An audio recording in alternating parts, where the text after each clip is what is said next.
निष्किंचन भक्त श्री हरिपाल जी। श्री हरिपाल नामक एक भक्त थे। उनका जन्म ब्राह्मण वंश में हुआ था। आप साधुओं से बड़ा प्रेम करते थे। आपने अपनी सारी संपत्ति उन्हीं की सेवा में लुटा दी। जब घर में कुछ भी नहीं रहा तब बाजार से कर्ज ले लेकर कई हजार रुपए की सामग्री साधुओं को खिला दी।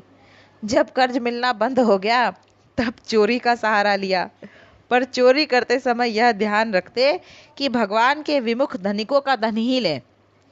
एक बार चोरी करते समय भक्त का घर जानकर अपना चद्दर भी छोड़ा है कि यह भक्त का घर है, तो अपना चद्दर भी वहीं छोड़ा है।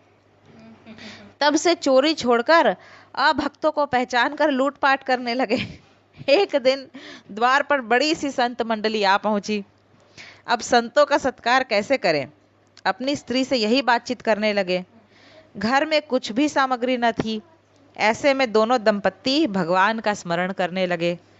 निष्किंचन भक्त श्री हरिपाल जी को चिंतित जानकर द्वारका में श्री रुक्मणी जी के महल में विराजमान भगवान श्री कृष्ण सोच में पड़ गए।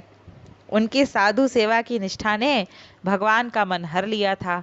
अतः भगवान ने मूल्यवान वस्त्र आभूषण धारण करके सेठ का रूप बनाया और चलने लगे। तब श्री रुक्मणी जी ने पूछा, प्रभु, सेठ बनकर आज कहाँ जा रहे हो? प्रभु बोले, हमारा एक प्रेमी भक्त है, उसी के पास जा रहा हूँ। रुक्मणी जी ने कहा, मैं भी चलूं क्या?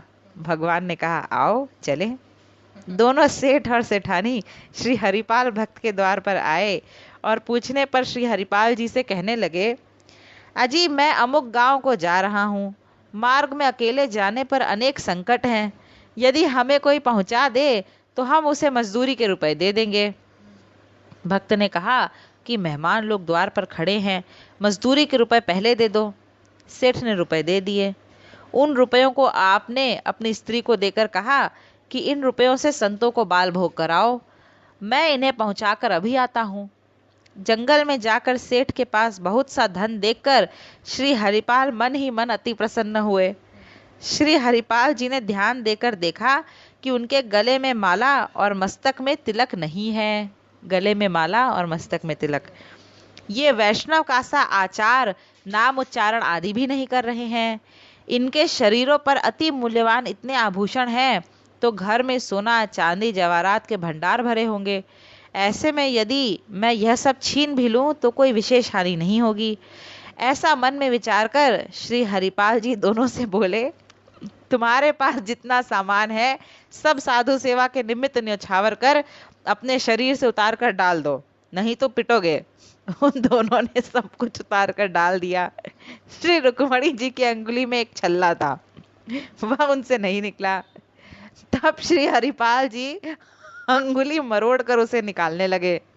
तब वे बोली, अरे तू तो बड़ा ही कठोर है, मेरी अंगुली टूट जाएगी, इस छल्ले को छोड़ दे। भक्त जी ने कहा, छोड़ कैसे दूं, इससे तो कई संतों का भोजन होगा। इस साधु सेवा निष्ठा की बात सुनकर भगवान ने सेठ रूप को त्याग दिया और श्याम सुंदर अनुरूप धारण कर अपने भक्त को दिखाया। मेरे प्यारे हो, भक्तों में श्रेष्ठ हो, ऐसा कहते हुए भगवान ने हरिपाल जी को छाती से लगा लिया। बोलिए भक्त वत्सल भगवान की जय।